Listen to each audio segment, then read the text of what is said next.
to the Workforce Connections podcast, where we discuss workforce development in Southern Nevada. Here's your host. Hi, and welcome to the WC podcast. Today, we have a very special guest from the Henderson Libraries, my friend, Marcie Smedley. Welcome. Thank you. Thank you for having me. Yeah, we're glad that you're here. So this is your, not your first time at Workforce Connections, but your first time in our brand new podcast studio. What do you think? I think it's great. Yeah, I've seen some of the podcasts online, so to be here in person and check it out, it's pretty cool. Awesome. Well, we're glad that you're here. We hope it's not the last time. And this is timely because today, obviously, we want to talk about a very cool thing we're doing together. We've been doing stuff together for almost 5 years now. I remember that when we first started talking about opening an American Job Center or one-stop career center at a Henderson library. We eventually did two. We have one at the James Gibson Library, and we've also had one at the Green Valley Library, again, for about 5 years now. But something's really exciting is happening. You're doing and we want you to tell us all about it, why you're doing it and all that, but you're doing a renovation project at the Green Valley Library, and we're going to be adding something that you didn't have before, which is a center that's focused on employers. So it's not just for job seekers, but we're adding an employee MV business hub. And so before we dive into that portion specifically, I want you to share with us, how did the library get to this point, right? What was behind the decision to renovate the space, and kind of take us to that multi-month process that it took you to get where we are today? All right. Well, we, as a public funded entity, I think it's important that we're always evaluating how we're using our spaces, how our resources are deployed in the community, and what that looks like. So as we have watched and tracked usage statistics, we found that there were not as many people visiting our Green Valley Library as had used to. And I think that's probably due to, various reasons. That can be a somewhat transient area. So people might not kind of plug in with their library and find it, as a place that they're coming together, with their community. But as we looked at that, we thought, well, what can we do so that we still are relevant in the community, so that we still are responsible with our resources? How do we look at this in a different way, so that we are doing something that serves our community, and again, is responsible with the resources that we're entrusted with. So as we started to look at what that might look like, obviously, our partnership that we already had with Workforce Connections with the resources that were in the building came to mind, and we had seen some of the various things going on with Workforce Connections. We're lucky to be in the state of Nevada, where this partnership between Workforce Connections and the libraries really is something that has been very beneficial to community members. And so that's when we started having some discussions about what would it look like to remodel the library? What if we took resources that seemed to align with the actual usage, and so we kind of pare back some of the resources that we have at the library to make space for other resources to come in, so that we can be, find more use for that space that better fits needs. So that's where everything started. And we had conversations way back when we started that process. And I was excited to hear from you that the business hub was something that would make sense for, from your perspective as well, to serve the Henderson community and folks on that side of town. So we started those discussions, and then, yes, months-long renovation processes, and that's been, trying to kind of get through. It was my first time doing a big renovation project, but I think I've learned a lot from it, and I think, it's important because it does put us in a position where we can have spaces that really will mean something to our community, and I think that really is the end goal, and how we can bring our resources together to provide that to the community. I'm really excited about it because you're right. We're going to talk a little bit more in detail about the new features you'll be sharing with the community in that library. But to get there, it takes time. And I remember we've had multiple meetings on choosing carpet colors and paints. And it was fun for me to see you go through that process because I'm kind of I've been through that process a lot in my old life on the Strip. But it's always telling to see, how when you're invested as you are, because that's your home, that you've been in the library district for a long time. And so it's interesting to see how much emotional attachment there is to the space and a transformation. But every choice that was made, I think, is really good, because I walked in the other day, the paint colors, the carpets, it's all just coming together. And the beautiful furniture that we order, I think, also will complement everything, and it's going to be like a brand new library. So It is. I think I'm excited because, again, the business community in Henderson has changed. There's a lot of small businesses, minority-owned businesses. That community has really changed in the 30 years it's been there. And so I think this renovation project, this remodel, will really speak to the reality of today's neighborhood. And so with that said, tell us again, after you did your, if you will, your research on what's needed, what could be best throughout, throughout the years, what new things, or tell us a little bit more about when people eventually walk back into this remodeled library at Green Valley Library, what are they going to see? Tell us some of the things that you're excited about. Okay. Well, I think one thing that we have seen consistently at Green Valley is that people use the computers. So we have a very nice computer lab space for our community to access, and we see that they use a lot of popular materials. They might not be coming in, for some of those research materials, but they really want that popular collection. So we have made a very concerted effort to focus the collection there to meet those needs, so that is what people see when they walk in the door and have access to immediately. So those are two of the things that are important, and then also just space to be. I think that we find that in our libraries across the city. People are looking for a space to just be. As times have changed, the pandemic has been something where now we have people who have these flexible working arrangements where they might be working from home. When I was at home during the pandemic, I know my laundry and my dishes would call to me when I was trying to do work. So it's nice to have a place where you can go. It's not the office, but it's a place that you can go and do your work. And we see that a lot in the libraries too. So being able to have spaces that are dedicated to people being able to sit down and plug in and do the work that they need to do. And that's something that we'll see at the Green Valley Library as well. And then, what's always popular, story times. So we definitely will have an offering of children's programs to support those community members with kids too.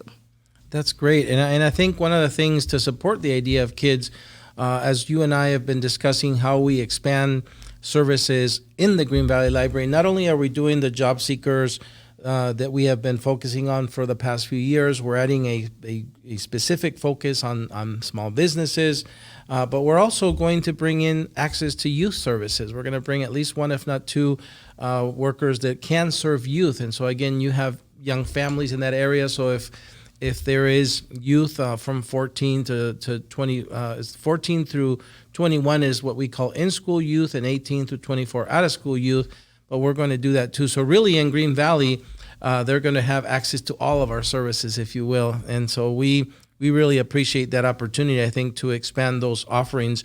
But back to the Business Hub, because I think, this is what is most new about what's happening there. 2 years ago, when we opened our first one at the Vegas Chamber, and then since then we opened one at the Sahara West Library, and since then Mayors March and Lee said we want one in City Hall, and so we have 4 now, and it's received again 2 years ago when we opened the first one, we received some national recognition from the National Association of Workforce Boards, partnering with our chambers of commerce, our local chambers, to do this kind of work, this integrated service delivery, if you will, to businesses. And just a week ago, it was announced this other national organization, the National Association of Workforce Development Professionals. That's a long, they're short, not up. They are going to be here in 2 weeks in Las Vegas for their annual convention.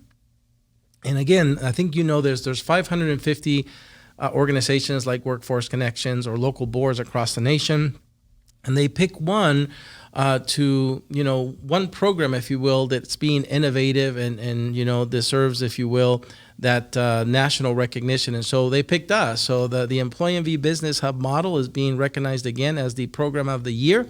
Awesome. And we'll receive that award at the South Point, I think, next week. But then again, I say that to say this is what you're getting in your library, a nationally recognized model that's going to serve businesses. We're bringing in really high-tech equipment that you've seen and the existing ones. Again, as we talked about, I think the furniture choices you've made there are beautiful. It's going to be a really welcoming space, not just for the small businesses, but the library staff as well, and our team. You and I have talked about how it's going to be important for our teams to really be more intentional about cohabitating in that building. The more we learn about each other, the better we can serve the community together. So What are your thoughts again, or maybe you're knowing all that's coming in a year from now? What do you hope you and I can be talking about in the form of success? So many businesses that we've helped grow, so many people that have landed jobs. What are the things that in your mind say, I want these success stories, I want to be talking about these things a year from now? What are some of those? Well, first, congratulations on the award that you will be receiving next week. Thank I do you. think those programs are so important and worthy of that recognition. I think a year from now, I don't know numbers like what we would say is a success. I think over the next year, getting the word out, making sure everyone understands those resources that are readily available and accessible to them in the facility will be very important, so that we can grow kind of those the number of people that are coming into the library, into the hubs that Workforce Connections is offering. So I think the next year will be a year of growth. It will be a year of, making sure people understand, making sure our teams are doing a good job of referring, services back and forth. The libraries offer a lot of resources that can be very beneficial to small businesses, and I don't think we always have an avenue to really promote and share that. And I think this partnership gives us a great opportunity to make sure that businesses are also aware that the libraries offer, business resources from, books about business to powerful databases that can help them build customer lists and things like that. So it really, I really think this next year, what we will find as a success is that we've gotten the word out and that people are starting to come in.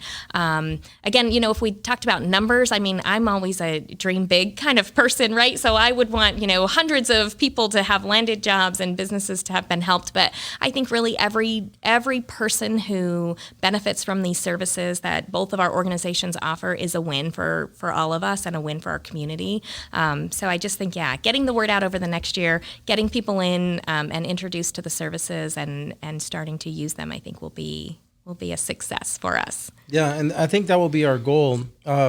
I heard from Mayor Lee from North Las Vegas the other day. He now has, I think, over 400 businesses that have been helped through the hub and in his location. And so it can happen. But at the end of the day, like you said, it starts with first awareness. We have to really work on awareness so that they can show up and access. And for awareness, we have created a 60-second animated video with you, where we've, and any character's likeness, we can't say who they are or whatnot. They'll find out on their own.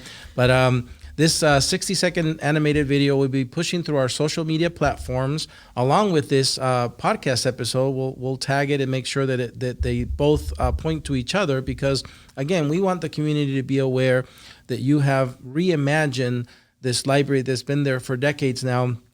And it's going to feel fresh, and it's going to feel, again, that it's equipped with the resources that meet the reality of the community today. And so we want everybody to know. We want that awareness to be there. And so have we picked a date for the opening yet? Yes. So share with us what that date is. So June 2nd is when we will have our ribbon cutting ceremony and grand reopening, if you will. So we're looking forward to that. I think we'll have a lot of folks very interested in coming in to check it out. And we'll have an opportunity for people who come at that time to tour the spaces and hear from the people who work in those spaces about the resources available in each of the areas. So in your side of the building, the career hub and the business hub, and then the library side, there will be information about the library resources that are there too. So I think that will be a great opportunity for people to come in, to get reintroduced to what we have there now, and really to understand what type of services are available. And when we talk about awareness and promotion of that, right, even those community members who might not need those resources, when they know they're there, they can refer their friends, colleagues, to us to be able to take advantage of the resources as well. So I think it'll be a great opportunity to share the new space and to make sure people understand what we're doing. Me too. I think June 2nd is going to be a great day, a happy day. So any of those, watching this episode on our YouTube channel, make sure you share it with everybody that you know. Put it on your social media. When you see the 60-second animated video that we created on Facebook or Twitter or LinkedIn, same thing. Push it out, because we want as many people as possible to know about June 2nd, because it's going to be, really special. Now, I like how you decided that we're not going to have a lengthy 1 hour, opening ceremony with a bunch of speakers. I think there'll be a lot of important people there.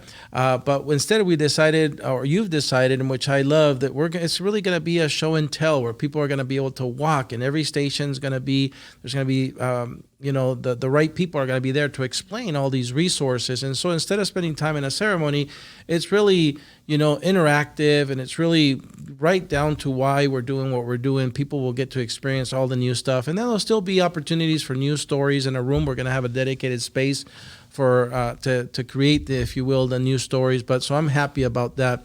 I think, I'd like to also hear from you a little bit about, you said that, we've been working together for 5 years already, but the partnership is much, if you will, deeper than just the sharing of resources. Again, you and I have now, I love how there's trust, if you will. Any relationship that there's trust, I think it starts to grow, because I still remember the day that you called me and said, we think we want to take your temperature on maybe occupying more of our space. And I thought, maybe we're going to go from, where we are and double it. And I said, of course, I think, we can do that. But you really wanted to go 8 times the amount that we had, And so for me, that speaks of we've built enough trust, I think, with you, that you have the confidence to know that we can be a good partner and a larger scale. So again, my question for you would be, perhaps, what do you hope to see our partnership evolve into for the next year or two? What other things are you dreaming about, maybe even beyond this expansion? Or can you not, are you still so involved in the expansion that you want to get done with that? Yeah, that's a good question. I haven't dreamed past this expansion yet. I do think the things that we'll see with this expansion in the partnership are going to be nothing but good things. I think, as we've met some of the team members that you're, bringing in to work with the people in this space, it's been refreshing to see the excitement that they have for the things that they do and the services that they provide, and I'm really excited for our teams to come together and do that. I think so often publicly funded entities work in silos, and I think this is such a powerful representation of how we can have such a greater reach if we stop that mentality and work together. So I'm on that vein. Maybe the dream is pulling more partners into these types of arrangements so that we can provide even more services and be even more impactful in our community. I agree. I'm glad you say that, because I think if there's one thing I'm proud about is that this is not common. Not a lot of regions are doing it, but we are 2 taxpayer institutions, organizations that are pulling our resources together, aligning our work, trying to make the services that we both provide better together for the community that we serve. So yes, I agree with you that if there was a wish list, that more people would join us, right? And like you said, I think that's where we're headed. So another topic I wanted to discuss with you is, with a lot of people talk about the future of work. And we were talking about this pre-pandemic, because again, some of these things are not just today. We've been talking about automation, artificial intelligence, robots for a while now. Mm-hmm. We've been talking about the fact that birth rates have declined in the United States for decades now. Also for the past few decades, the immigration rates coming into the country have declined, but yet there's more people retiring because of the baby boomer generation. And so all these things were really compounded by the pandemic. The worldwide pandemic really accelerated, if you will, the arrival of the future of work, where now we have more and more on not just factories, but on the hotel, on the strip, you see robots mixing drinks, serving food, delivering towels to the rooms. And so, the world is evolving. So when it comes to this future of work, how does it will it affect the libraries? Does it affect you in the sense of how you deliver services or what people expect? Tell us a little bit about, from your perspective, the libraries. How does this future of work play into your future? So I think to ignore automation and these types of changes in the workforce is silly, right? We can't ignore it. We've found that automation for us is bringing in, they're called automated materials handling units. So right now we have one at our Paseo Verde Library and plans with this renovation to add one at our Green Valley Library as well as our other libraries. And what that does basically is it does back of house things that team members previously would do, but not in an attempt to lose those team members, but so that those team members can, utilize their skills and their abilities to be people-facing and to be providing those customer services. So basically, the machine brings in the items that people are returning and sorts them into appropriate bins so that they can more easily be, put on carts and shelved out in the library. So it is a time saving, and I think when people hear automation, sometimes they get scared, right? That it means we're taking jobs away, and I would argue that for us, anyways, automation is doing the things that can be done in that way so that the real skills of our people can be deployed in a way that makes better sense, that serves our community better.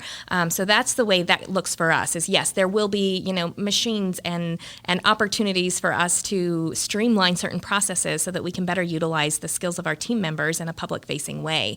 I remember, it was probably 10 years ago when we rolled out, or maybe even longer, self-check machines at the library. Everybody, even our patrons are like, I'm not using that because it means someone's going to lose their job at the desk. And it's like, no one's going to lose their job. But where do you find these time savings so that the things that are, that are more important that a person handles, it gives them the time to be able to do that. So, yes, I think automation is important. I think it's something that, if we can streamline those back end processes, then it just opens us up to be more responsible with our resources again, right? So these people that are, brought onto our teams because of the experience and the skills they have, the abilities that they have to, interface with the public and serve our community can spend their time doing that instead of having to divide their time between working with the public and working on the, on the back end. So, yes, we are definitely, aware of and in tune with the future of the workplace and how that will impact libraries. And I think as we move forward,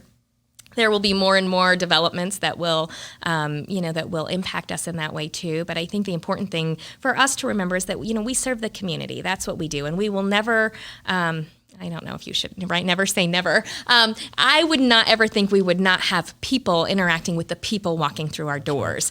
So again, the automation helps us with those back end processes so that the people have the capacity to work with the people coming in. Yeah, that's really good to hear that the Henderson Libraries have that approach. I think on a macro level, even across an industry, data shows whether it was the assembly line of Henry Ford or the information technology revolution, but across the decades, technology, if you will, not just automation, but technology always is disruptive.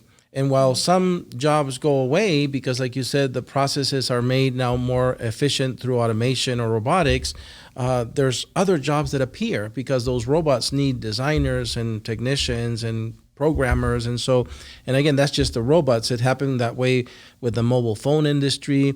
It happened that way, as I said, with the assembly lines in factories. And so across the decades, the net effect of technology is always positive, meaning there's more new jobs than the jobs it eliminates, if you will. And so I'm glad to hear that that's the case also at the Henderson Library. So, well, before we reach the end of our episode again, I wanted to, let's go back to June 2nd, because that's why we're doing this this podcast. And so we hope that everybody, again, shares this YouTube episode with their social media, that they look out for Facebook, Twitter, LinkedIn, that you and I are going to be sharing the 60-second animated video.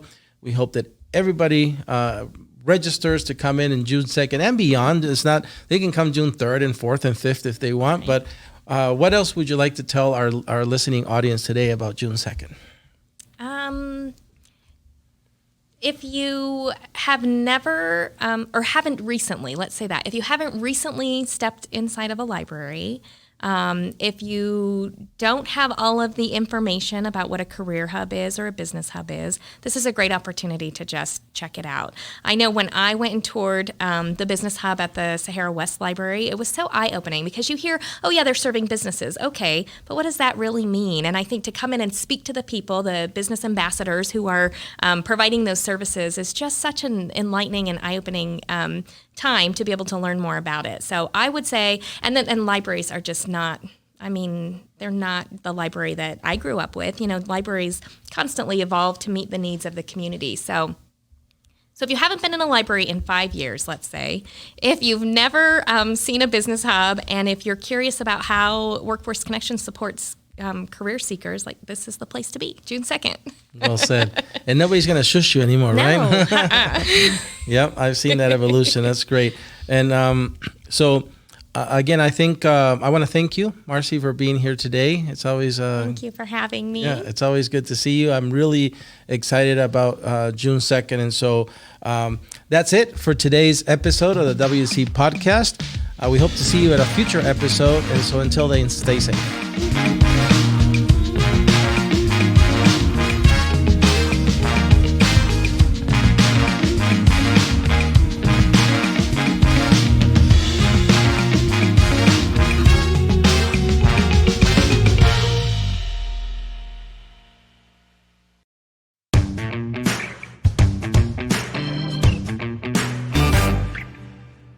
Thank you, Marcie, for staying over to do our bonus segment called Against the Wall. Are you ready? Yes. Okay.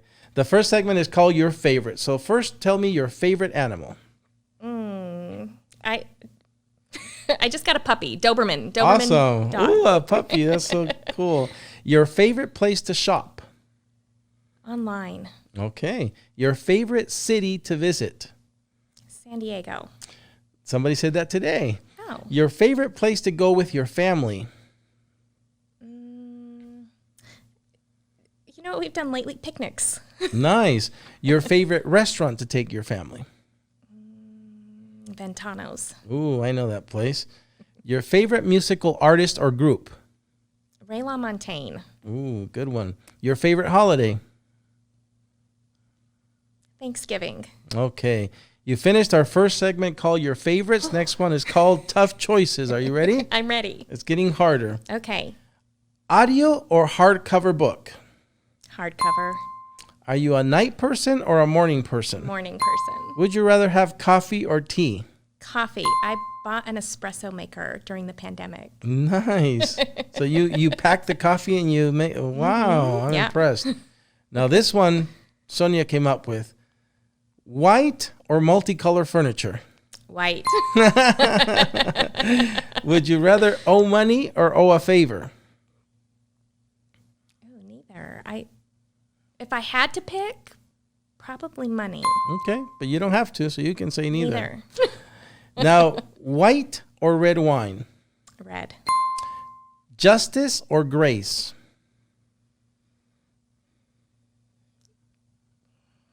My first instinct is grace. Yep, me too. Yeah. Actions or words? Actions. Definitely. All right, that was the segment Tough Choices. You did good. The final segment is called Finish the Sentence. And so I'm going to give you 90% of a sentence. You're going to finish it for me. You ready? Yes. Okay. Not many people know Marcie likes to Cook. Marcie's favorite way to relax is Just spending time at home. the best part of living in Southern Nevada is Access to all of the different restaurants, entertainment, parks, everything. everything we have. Everything. 3 words that describe Marcie are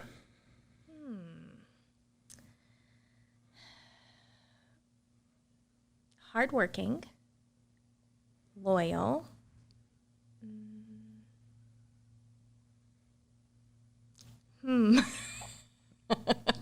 I say kind. kind. You're very kind. I'll take that. That's Yeah. nice. Thank you. Plus, you gave me a compound in the beginning, so that counts for 2 points. Hardworking. Marcie's biggest joy in life is Just being with my family. awesome. And the final one, doing the WC podcast today was Exciting. Good. Well, thank you, Marcie, for staying over to do our bonus segment. Thank you.